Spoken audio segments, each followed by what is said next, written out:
नमस्कार दोस्तों चुनाव खत्म हो चुका है। एग्जिट पोल के आंकड़े आ चुके हैं। नतीजे आने में कुछ घंटे बाकी हैं। आप भी नतीजों का इंतजार कर रहे होंगे। पूरे देश की नजरें नतीजों पर हैं कि महाराष्ट्र और झारखंड में क्या होने वाला है। लेकिन इस बीच झारखंड में कुछ ऐसी तस्वीरें आई हैं जो आपको बेहद पसंद आ सकती हैं। इस चुनाव में झारखंड में जेएमएम की तरफ से कल्पना सोरेन ने धुआंधार रैलियां की।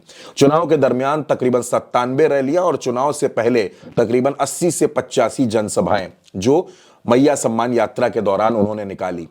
आक्रामक अंदाज, विरोधियों पर हमला, बीजेपी को घेरना, हर मोर्चे पर कल्पना सोरेन का एक अलग अंदाज देखने को मिला। हेमंत सोरेन को ताकत देने का काम भी कल्पना सोरेन ने किया और तमाम एग्जिट पोल्स भी, तमाम राजनीतिक विश्लेषक भी कल्पना सोरेन की इस ताकत का अनुमान पहले से लगा रहे थे और उन्होंने ये भी कहा कि कल्पना सोरेन गेम चेंजर साबित हो सकती हैं।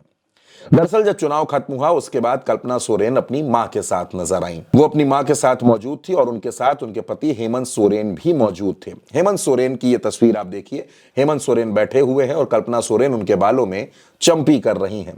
दरअसल इस पूरे चुनाव में हमने देखा कि शिबू सोरेन के ही अवतार में हेमंत सोरेन नजर आए। बड़े बड़े बाल, बड़ी बड़ी दाढ़ी। जिस तरह शिबू सोरेन को लोगों ने देखा, कहा गया कि ये शिबू सोरेन पार्ट 2 है। यानी जेल से बाहर आने के बाद हेमंत सोरेन का जो लुक था, जो उनका अवतार था, एक तरीके से वो लोगों को अपनी तरफ अट्रैक्ट कर रहा था। खास तौर पर अगर आप देखेंगे तो संथाल परगने की बेल्ट में वहां पर शिबू सोरेन इसी अंदाज में बात करते हुए नजर आए, इसी अंदाज में वो लोगों को दिखे और पूरे चुनाव में उनका ये लुक काफी चर्चाओं में रहा।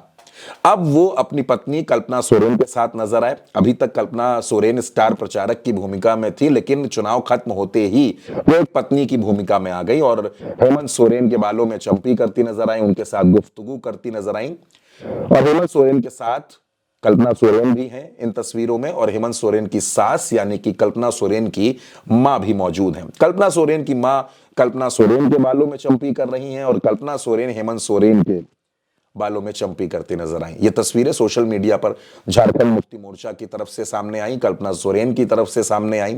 दरअसल चुनाव खत्म हो चुका है और नतीजों से पहले सियासी दल तमाम तरीके से खुद को रिलैक्स भी कर रहे हैं और रिलैक्स होने के बाद हेमंत सोरेन ने अपनी पार्टी के तमाम नेताओं के साथ एक ऑनलाइन मीटिंग की। इस मीटिंग में हेमंत सोरेन ने उनसे काउंटिंग को लेकर तमाम विषयों पर बात की, तमाम चर्चाएं हुई। काउंटिंग को लेकर क्या तैयारियां हैं, किस तरीके से काउंटिंग सेंटर्स पर मुस्तैद रहना है, इस पर भी बातचीत हुई। अब दोस्तों झारखंड में जितने सर्वे आए हैं वो मिले जुले हैं। आधे सर्वे जेएमएम की सरकार बना रहे हैं, आधे सर्वे भारतीय जनता पार्टी की सरकार बना रहे हैं। लेकिन झारखंड मुक्ति मोर्चा का हेमंत सोरेन का यह दावा है कि तकरीबन 58 सीटों पर इंडिया गठबंधन चुनाव जीतने जा रहा है। झारखंड में 58 सीटें जीतकर वो सरकार बनाने जा रहे हैं। अब नतीजों में कौन जीतेगा कौन हारेगा ये बहुत जल्द साफ हो जाएगा, कुछ ही घंटों में साफ हो जाएगा। लेकिन उससे पहले अपने अपने दावे हैं, अपने अपने आकलन हैं और उन्हीं आकलन के आधार पर इस तरह की बातें कही जा रही हैं। फिलहाल झारखंड के नतीजों का इंतजार हर किसी को है। झारखंड में हेमंत सोरेन की वापसी होगी या फिर भारतीय जनता पार्टी एक बार फिर सत्ता पर काबिज हो जाएगी, ये सवाल बेहद अहम है। दोस्तों हमारी भी नजर झारखंड के नतीजों पर रहेगी, उल्टा चश्मा यूसी पर। आप लगातार नतीजे हमारे साथ देखेंगे, इसलिए उल्टा चश्मा यूसी के साथ जुड़े रहिए, सब्सक्राइब करते रहिए और 23 नवंबर की सुबह 7 बजे से लगातार हमारे साथ नतीजे देखिए। फिलहाल के लिए इतना ही। नमस्कार।